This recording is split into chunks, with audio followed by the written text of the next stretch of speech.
Demonstrasi konseptual modul 1-3. Visi guru penggerak menerapkan inkuiri apresiatif dengan tahapan Bagja oleh Bara Bariklana Fama, CGP Angkatan 8 Kabupaten Sijunjung. Inkuiri apresiatif adalah suatu landasan berpikir yang berfokus pada upaya kolaboratif untuk menemukan hal positif dalam diri seseorang, dalam suatu organisasi dan dunia di sekitarnya. Pendekatan inkuiri apresiatif dapat dimulai dengan mengidentifikasi hal baik apa yang telah ada di sekolah, mencari cara bagaimana hal tersebut dapat dipertahankan, dan memunculkan strategi untuk mewujudkan perubahan ke arah yang lebih baik. Inkuiri apresiatif dalam tahapan Bagja. B. Buat pertanyaan. A. Ambil pelajaran.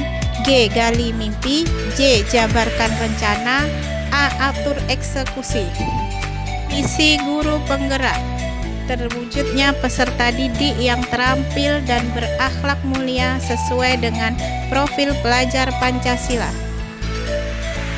Prakarsa perubahan: mewujudkan pembelajaran yang berpusat pada peserta didik dengan memberikan keteladanan dalam akhlak. Tahapan Bagja dalam prakarsa perubahan. Tahapan Bagja pertama, buat pertanyaan. Keteladanan seperti apa sajakah yang perlu diwujudkan? Bagaimana mewujudkan pembelajaran yang berpusat pada peserta didik? Tindakan: melakukan observasi dengan kuesioner yang berisi penelusuran tentang keteladanan yang perlu diwujudkan, memberikan motivasi tentang pentingnya pembelajaran yang berpusat pada peserta didik, mencari referensi ilmu berkaitan tentang mewujudkan pembelajaran yang berpusat pada peserta didik, berkonsultasi dengan stakeholder yang ada di sekolah. Ambil pelajaran. Pertanyaan: siapakah orang di sekolah yang telah memberikan keteladanan praktik baik pada peserta didik? Aktivitas apa saja yang telah dilakukan untuk memberikan keteladanan pada peserta didik? Pembelajaran seperti apakah yang telah dilakukan untuk mewujudkan pembelajaran berpusat pada peserta didik?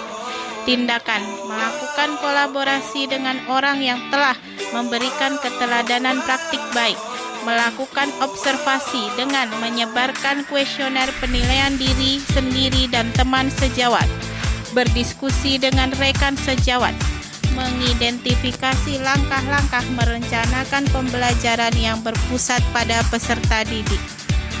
Tahapan G. Gali mimpi. Pertanyaan: apakah kebiasaan-kebiasaan baru yang dapat saya lakukan untuk melaksanakan pembelajaran yang berpusat pada peserta didik? Apa sajakah yang dapat saya terapkan untuk mendukung keteladanan praktik baik dalam proses pembelajaran?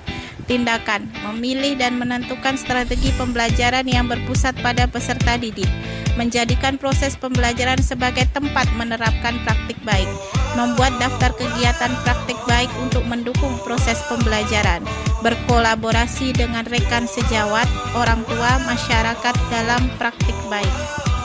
Tahapan J. Jabarkan rencana. Pertanyaan: apa langkah sederhana yang dapat saya lakukan? Bagaimana cara mengukur kemajuannya? Keteladanan apa saja yang harus saya lakukan di kelas untuk mendukung pembelajaran berpusat pada peserta didik? Tindakan: membuat media pembelajaran yang menyenangkan, menyusun strategi pembelajaran dan kegiatan pembiasaan praktik baik yang dapat memfasilitasi pembelajaran berpusat pada murid, membuat catatan target yang akan dicapai. Tahapan terakhir, atur eksekusi. Pertanyaan: siapa saja yang akan saya libatkan dalam mewujudkan rencana ini? Siapa yang bisa mengarahkan dan memantau pembelajaran berpusat pada peserta didik? Bagaimana mengukur kemajuannya? Bagaimana dengan rencana tindak lanjut? Tindakan: berkolaborasi dengan kepala sekolah dan rekan sejawat, menjalankan program supervisi pembelajaran, melakukan evaluasi dan refleksi, membuat rencana tindak lanjut. Terima kasih.